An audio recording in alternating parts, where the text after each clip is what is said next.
ತಂದೆ ತಾಯಿಗಳು ಕೆಲವು ಸಮಯ ಅವ್ರು ಲಿಂಗಾಯತರಾದರೆ ತಿನ್ನಬೇಡ ಅಂತಾರೆ, ಬ್ರಾಹ್ಮಣರಾದರೆ ತಿನ್ನಬೇಡ ಅಂತಾರೆ. ಬಟ್ ನಿಮ್ಗೆ ಇವತ್ತೇ ಒಂದು ಕ್ಲಾರಿಫಿಕೇಷನ್ ಕೊಡ್ತೀನಿ. ಕೋಳಿ ಮೊಟ್ಟೆ ಈಸ್ ಎ ವೆಜಿಟೇರಿಯನ್ ಫುಡ್. ಅದು ಫರ್ಟಿಲೈಸ್ ಆದರೆ ಮರಿ ಆಗಲ್ಲ.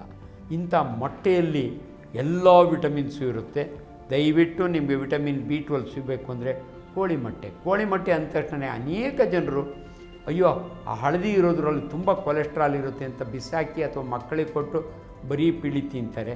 ನಾನು ನಿಮ್ಗೆ ಈಗ ಹೇಳ್ತಾ ಇದ್ದೀನಿ, ಒಬ್ಬ ವಿಜ್ಞಾನಿಯಾಗಿ ಡಾಕ್ಟರ್ BM ಹೆಗ್ಡೆ ಅವರು ನನ್ನ ಗುರುಗಳು ಕೂಡ ಒಂದು ಮಾಧ್ಯಮದಲ್ಲಿ ಹೇಳಿದರು, ನೀವು ಮೊಟ್ಟೆ ಎಲ್ಲೋ ತಿಂದಿದ ಮೇಲೆ ತಿನ್ನಲೇಬೇಡಿ ಅಂತ. ಎಲ್ಲೋ ತಿಂದಿದ ಮೇಲೆ ನಿಮ್ಮ ಮೊಟ್ಟೆಯಿಂದ ಯೂಸ್ ಇಲ್ಲ ಅಂತ. ದಯವಿಟ್ಟು ಈ ಸಮಯದಲ್ಲಿ ನಿಮ್ಗೆ ಹೇಳ್ತೀನಿ, ದಿನಕ್ಕೊಂದು ಮೊಟ್ಟೆ, ಸರ್ಕಾರಿ ಕೂಡ ಮೊಟ್ಟೆನ ನಿಮ್ಮ ಮಕ್ಕಳಿಗೆ ತಿನ್ನಿಸಿ. ಇದು ಭಾಳ ಇಂಪಾರ್ಟೆಂಟು.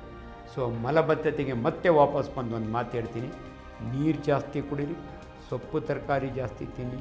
ನೀವೇ ಮುದ್ದೆ ಗಟ್ಟಿ ಅಂದ್ಕೋಬೇಡಿ, ಚಪಾತಿ ಹೀಟ್ ಅಂದ್ಕೋಬೇಡಿ.